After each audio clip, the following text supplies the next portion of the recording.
पक्षी वर्मा और आप देख रहे हैं आर्य खबर। बंगाल यात्रा के दौरान अभिषेक बनर्जी ने राजनीति का माहौल गर्मा दिया है। उन्होंने कहा है कि पश्चिम मेदिनीपुर से बीजेपी के दो विधायक टीएमसी के संपर्क में हैं और वो टीएमसी में शामिल होना चाहते हैं। पर अभी उन्होंने यानी टीएमसी ने उनके लिए दरवाजे बंद रखे हैं। इसी राजनीति पर बात करने के लिए हमारे साथ हैं बीजेपी नेता आलोक वत्स जी। आलोक वत्स जी, आपका आर्य खबर में बहुत बहुत स्वागत है। ये जो दावा स्वागत है। कर रही है अभी अभी ये जो अभिषेक बनर्जी जो दावा कर रहे हैं, इस दावे में कितनी सच्चाई आपको लगती है? और अगर ऐसा है तो क्या बीजेपी में खलबली मची हुई है इलेक्शन से पहले कि वो टीएमसी को ज्वाइन करें?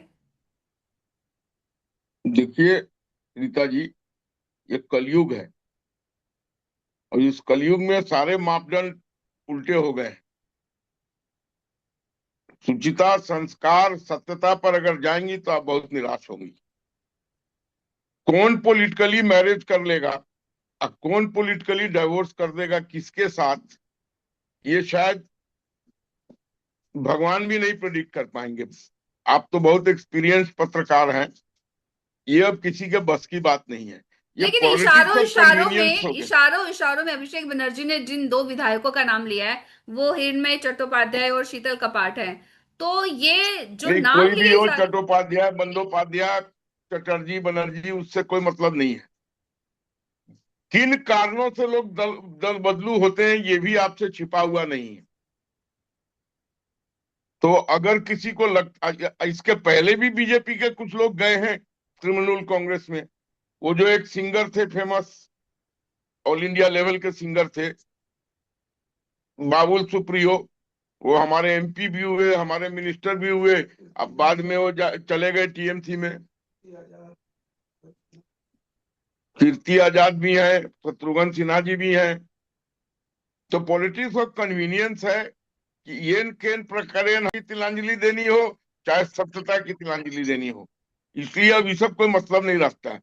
हो सकता है कहीं दो आदमी को कुछ खरीद बिक्री में हो, इसका भाव लग गया हो ज्यादा, तो जाने के लिए तैयार हो गया हो। लेकिन अमूमन हमारे देवतुल्य कार्यकर्ता, हमारे देवतुल्य नेता इस तरीके की हरकतें नहीं करते पाए गए हैं। आज तक बीजेपी से बहुत कम ही लोग होंगे जो इस तरीके की हरकत किए होंगे। ये यानी कि स्वाभाविक आप। है। अब देखिए, एक तरफ ममता जी बाबरी मस्जिद वहां बनवा रही हैं, दूसरी तरफ 1,000 एकड़ जमीन लेके वहां पर बहुत बड़ा दुर्गा माता का मंदिर स्थापित कर रही हैं। अब उनको भी हिंदुत्व याद आ गया है। पहले तो खाली मौलाना सब का कर रही थी काम। तो ये सब राजनीति है। और अब मैनिफेस्टो कौन पढ़ता है?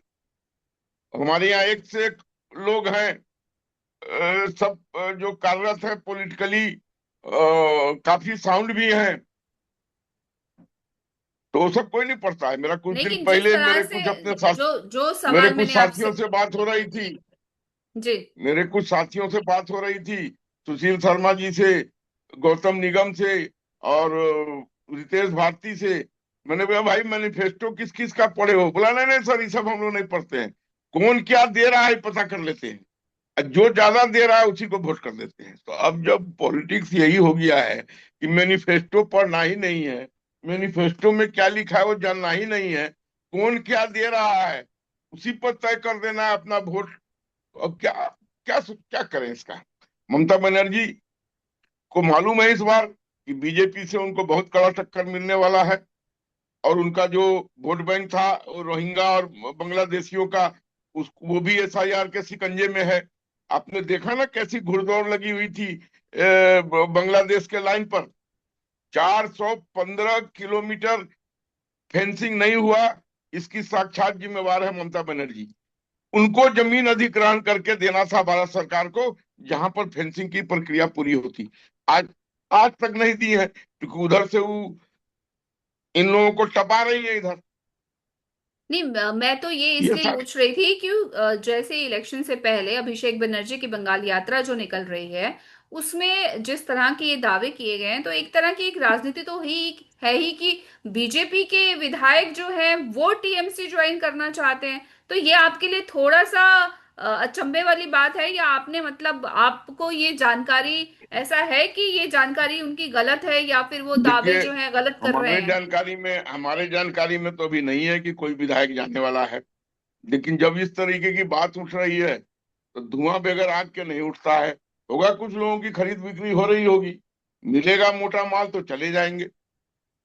और दूसरी बात जो मैं आपको बता दूं कि एक तरफ भारतीय जनता पार्टी देवतुल्य कार्यकर्ताओं के साथ विश्व की सबसे बड़ी पार्टी है, और दूसरी तरफ कांग्रेस परंपरावादी परिवारवाद, अखिलेश परिवारवाद, तेजस्वी परिवारवाद, उड़ीसा में अब तो नहीं है चीफ नवीन पटनायक, वो भी परिवारवाद के थे। उसके बाद स्टालिन परिवारवाद, महाराष्ट्र में उद्धव ठाकरे परिवारवाद। तो ये सब पारिवारिक जातिवादी पारिवारिक पार्टियों का धीरे धीरे भारत के लोग विकास के नाम पर खात्मा करते जा रहे हैं। तो आपको क्या लगता है ये बिहार अभिषेक में कर बनर्जी दिया। की जो बंगाल यात्रा है ये ये भी प्रभाव परिवारवाद। डालेगी? क्या ममता बनर्जी के टीएमसी में कोई चटर्जी बनर्जी मुखोपाध्याय पुराना आदमी नहीं था जिसको वो अध्यक्ष बना देती? ये एक नया लड़का को ले आई जो उनका भतीजा लगता है, इसको बना दी वो सर्वे सर्वा। मायावती का वही हाल। मायावती कभी आकाश आनंद को ले आती हैं, कभी सब परिवार के जनक हैं। इन लोगों की क्या बात करनी है? हम राष्ट्रवादी लोग हैं, हम राष्ट्रभक्त हैं, हम राष्ट्र के निर्माण में लगे हैं, राष्ट्र को आगे बढ़ाने का काम करते हैं। सबका साथ, सबका विकास, सबका विश्वास आगे लेके चलते हैं। हमारे सामने ये लोग क्या कर रहा है, जनता भी देख रही है, आप भी देख रही हैं। नहीं, ये जो इन लोग से अभिषेक कुछ बनर्जी, बनने बिल्कुल, बिगड़ने वाला नहीं है हमारा। अभिषेक टीएमसी के जो ये राष्ट्रीय महासचिव और सांसद हैं, ये अभिषेक बनर्जी जो हैं, इनकी जो बंगाल यात्रा है, आपको लगता है कि इलेक्शन से पहले जो ये उनकी बंगाल यात्रा निकल रही है, ये टीएमसी का आधार जो है वो मजबूत करेगी? देखिए, यात्रा निकालना, आम सभा करना, ये सब पॉलिटिकल पार्टी नहीं करेगी तो क्या करेगी? ये सब तो करना पड़ता है इलेक्शन के पहले। लेकिन इस बार बंगाल की जनता ने तय कर लिया है कि ममता बनर्जी का अब वहां पर जाना तय है और बीजेपी का आना तय है। तो इसलिए उनको खलबली मची हुई है। जो आज तक मुस्लिम तुष्टीकरण की बात करती थी, अब वो वहां पर मंदिर निर्माण करवा रही है 1,000 एकड़ में। अच्छा, टीएमसी एकाएक जो है वो हृदय केंद्र परिवर्तन। सरकार पर ये आरोप भी लगा रही है कि उसको जो पैसा मिलने वाला था, जो उनका पैसा था, वो केंद्र सरकार जो है रिलीज नहीं कर रही है, जिसकी वजह से कई योजनाएं जो हैं वो टीएमसी, जो बंगाल की सरकार है, वो पूरी नहीं कर पा रही है। और जिसकी वजह से जो घर बनाने की भी जो परियोजना थी, वो भी योजना थी, वो भी पूरी तरह से कार्यान्वित नहीं हो पा रही है। देखिए, ये चल करूँ, ये ये ये जो चीज है ना, ये सब तहकीकात का विषय है। अब इसमें कितनी सच्चाई है मैं यहाँ बैठे हुए नहीं कह सकता। लेकिन अगर ऐसा है तो वो बात करें सेंटर से कि इतने साल से सरकार चला रही है तो सेंटर तो फंड दे ही रहा होगा, तभी तो चल रही है। लेकिन लास्ट मिनट में ये सब एलिगेशन लगाना, इस सब को मैं ज्यादा वैल्यू नहीं करता हूँ। ये इसके सब अलावा, जी, लास्ट मिनट जी, जी, लास्ट मिनट का दोषारोपण है। और जनता भली भांति सब समझ रही है। जनता को अब विकास चाहिए, और विकास का दूसरा नाम नरेंद्र दामोदर दास मोदी है इस देश में आज के परिप्रेक्ष्य में। कल को कोई इसके और पैदा हो जाए तो हम नहीं कर सकते। अपनी बंगाल यात्रा के दौरान अभिषेक बनर्जी ये कह रही हैं कि बंगाल को सुधारने के लिए नई सोच और योजनाओं को हम लागू करेंगे। उसके लिए हमें उन्हें सरकार जो है, वो सरकार जब आएगी तो उसमें नई सोच और नई ऊर्जा आएगी, उसकी वजह से हम ये वैसी योजनाओं अच्छी को। बात है, अच्छी बात है रीता जी। उन्होंने ये स्वीकारा ना कि बंगाल की स्थिति खराब है जिसको सुधारने की जरूरत है। तो अगर बंगाल की स्थिति खराब है तो वहां कौन किसका रूल है पिछले 10, 12 साल, 15 साल से? ममता जी का ही तो है ना। तो उनकी सरकार में जो खराबी है उसको हम आके दुरुस्त करेंगे।